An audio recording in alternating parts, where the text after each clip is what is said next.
یہ تقدیر کے جو عام عقیدے میں ہم تقدیر کہتے ہیں اس کے دو پہلو ہیں.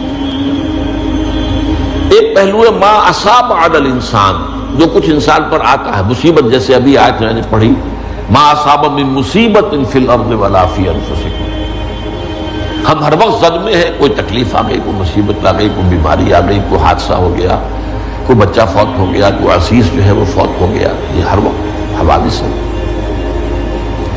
تو جو بھی کچھ پیش آتا ہے وہ علم خداوندی میں ہمیشہ سے تھا. یہی وجہ ہے کہ ایک اور حدیث ہے ابن الدیلمی سے، لمبی حدیث ہے وہ، لیکن اس کے اندر جو آخری ٹکڑا ہے وَتَعْلَمَ، یعنی انسان کے نجات کے لیے لازم ہے کہ یہ بات بھی تم جان لو انما اصابک لم یکن لیخطئک وانما اخطأک لم یکن لیصیبک وَلَوْ مِتَّ عَلَىٰ غَيْرِ هَذَا، اگر تم اس کے سوا کسی صورت پر ہوگے تو جہنم میں داخل ہو جاؤ گے، لَدَخَلْتَ النَّارَ. یہ جان لو کہ جو چیز تم پر آئی وہ آنی ہی آنی تھی. دیکھیے ہوتا کیا ہے، کاش کہ میں اگر یوں کر لیتا تو یہ نہ ہوتا. بس یہی ایمان بالقدر کے منافی ہے.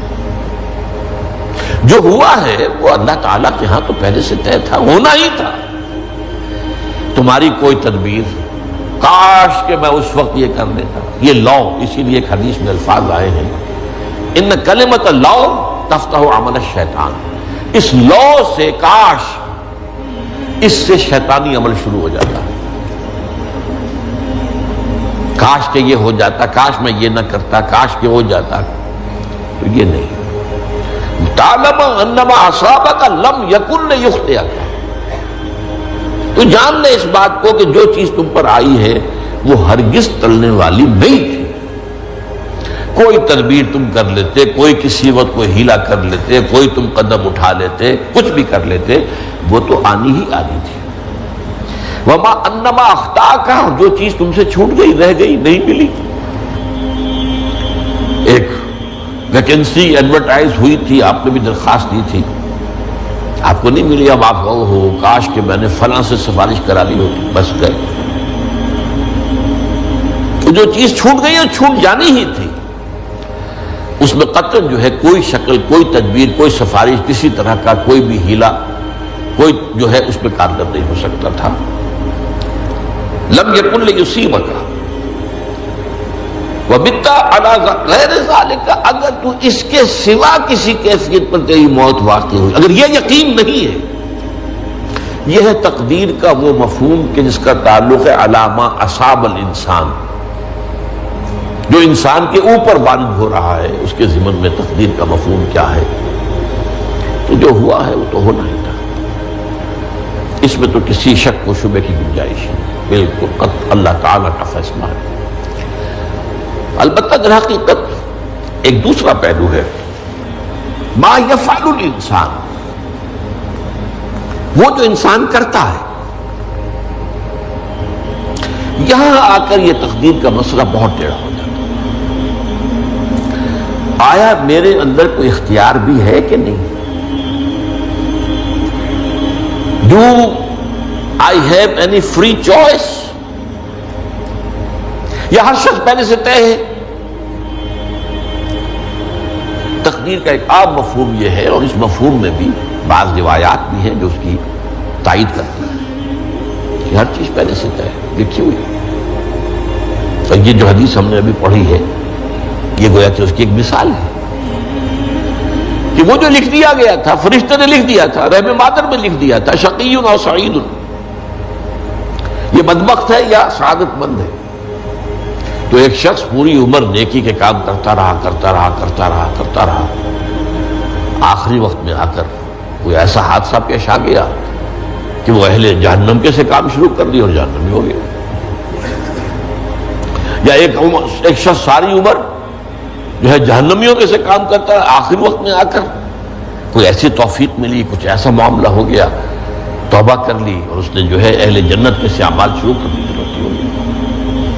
تو یہ جو ہے علامہ اصابک کا علیحدہ بات ہے، اور علامہ یفعل الانسان، انسان کیا کرتا ہے اس میں اس کی قدرت کتنی ہے. اور یہ ہمارے ہاں فلسفے کا بڑا مشکل موضوع ہے، اسی کا نام ہے جبر و قدر۔ ہمارے اسلاف میں بھی کچھ لوگ ایسے ہیں متکلمین میں سے، دیکھیے ہمارے ہاں ایک وہ لوگ ہیں کہ جو اس پر قناعت کرتے ہیں کہ جو اللہ نے کہہ دیا اور رسول نے کہہ دیا، اس سے آگے ہم مین میخ نہیں نکالیں گے، وہ محفوظ راستے پر ہوگی۔ لیکن بہرحال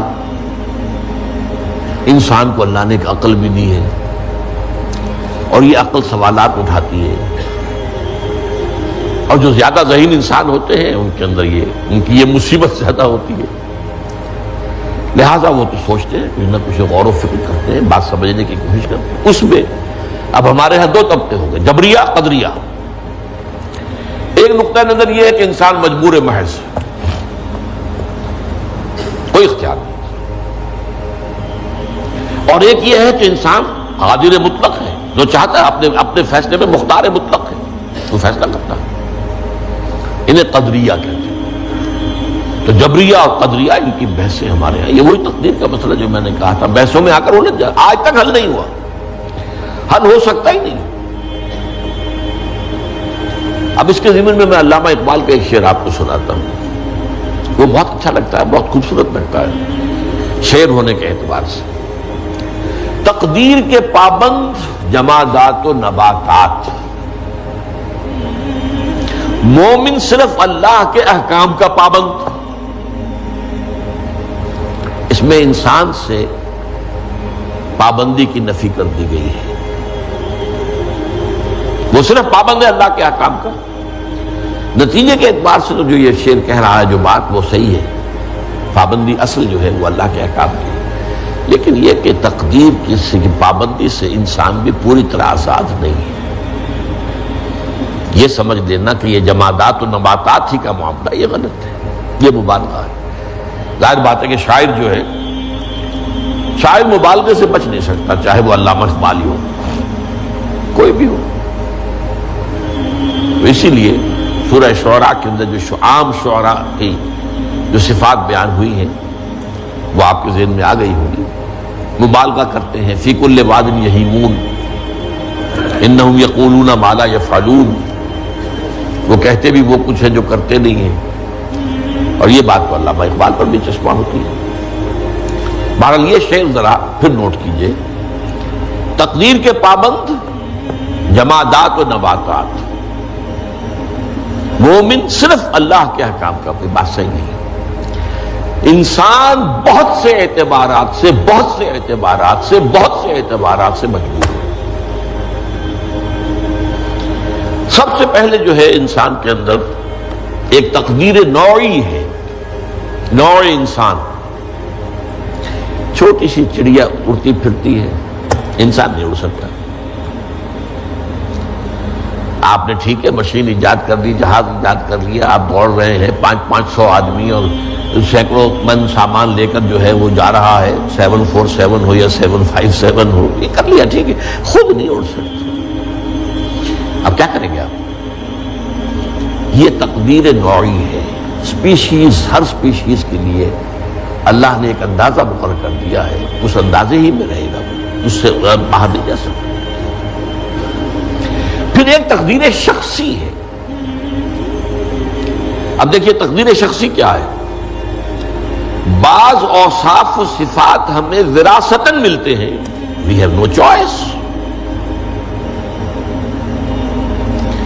پہلے بھی یہ بات مانی جاتی تھی، آج جو ہے ذرا سائنٹیفک انداز میں ہم کہتے ہیں جینز میں چلا آ رہا ہے، وہ جینز کو کوئی بدل سکتا ہے؟ جو جینز بھی آپ کو ملے اپنے والدین کی طرف سے، وہ آپ کی شخصیت کا ظاہر بات ہے کہ فیصلہ کن طرز پر اس کو ڈھال دیتے ہیں۔ جینز ہے، پابندی ہے۔ نمبر 2 یہ کہ خاص طور پر جو گھر کا ابتدائی ماحول ہوتا ہے، ماں کی گود اور ابتدائی گہوارہ گھر کا، اس کے جو اثرات مرتسم ہو جاتے ہیں شخصیت کے اوپر، وہ بھی بڑے مستقل ہوتے ہیں، پختہ ہوتے ہیں۔ ان دونوں چیزوں کو ضرب دے لیجئے، hereditary factors multiplied by environmental factors، اس سے مل کر ایک شے تیار ہوتی ہے جس کو قرآن کہتا ہے شاکلہ. قل کل یعمل علی شاکلتہ فربکم اعلم بمن هو اہدی سبیلا، سورہ بنی اسرائیل. شاکلہ کسے کہتے ہیں؟ شاکلہ شکل دینے والی شے. آپ کو لوہا ڈھالنا ہے، کوئی خاص پرزہ بنانا ہے، اس کا پہلے سانچہ بناتے ہیں. لوہے کو پگھلا کے اس میں ڈالیں گے تو جیسا سانچہ ہوگا ویسا ہی لوہا جو ہے وہ شکل اختیار کرے، اس سے شاکلہ کہتے ہیں. یہ شاکلہ جو ہے ہر انسان کا، اس سے باہر انسان نہیں جا سکتا. اس کے اندر اندر سٹرگل ہوگی، اس کے اندر اندر اس کی جد و جہد ہوگی. لیکن اس کا یہ مطلب نہیں ہے کہ اس کا کوئی فری چوائس ہے. فری چوائس ہے، لیکن وہ فری چوائس انہی حدود کے اندر کام کرے گا، اس سے باہر نہیں. اس بات کو مختلف احادیث میں حضور نے بہت خوبصورتی سے بیان کیا. ایک حدیث بڑی اہم ہے، بڑی اہم ہے. الناس کالمعادن، انسانوں کی مثال بھی معدنیات کیسی ہے. اب سونے کی معدنیات میں سے سونے کی جو اور ہے، اب پتہ نہیں اردو میں مجھے معلوم نہیں اور کا ترجمہ کیا کرتے ہیں عام طور پر، لیکن جانتے ہیں اور وہ کچی دھات جس سے کو صاف کر دیتے ہیں تو پھر وہ دھات جو ہے خالص شکل میں سامنے آ جاتی ہے. سونے کی اور سے سونا بنے گا، چاندی کی اور سے چاندی بنے گی، سونا تو نہیں بن سکتا. جتنا چاہے صاف کر لیں، وہ اور تو مستقل. الناس کالمعادن خیارکم فی الجاہلیت خیارکم فی الاسلام. جو تم میں جاہلیت کے دور میں، پری اسلامک دور میں جو بہترین تھے، وہی اسلام میں آ کر بہترین ہوئے. وہ اور سونے کی تھی، وہ صاف ہو گئی ہے، اور سونا جو ہے وہ نکھر کر خالص سونا بن کر آ گیا ہے. اسلام نے صاف کر دیا. وہ چاندی کی اور تھی، اسلام نے اس کو صاف کر دیا ہے، وہ نکھر کر چمکتا ہوا جو ہے وہ چاندی بن گئی. لیکن یہ کہ اضافہ، البتہ پھر اس میں ایک اضافہ کیا حضور نے، جبکہ ان کے اندر دین کا فہم داخل ہو جائے تو یہ کہ جو بہترین پہلے تھے وہی بہترین اب ہوں گے. اسلام لانے سے پہلے بھی بہترین ابو بکر تھے، اسلام لانے کے بعد بھی بہترین ابو بکر.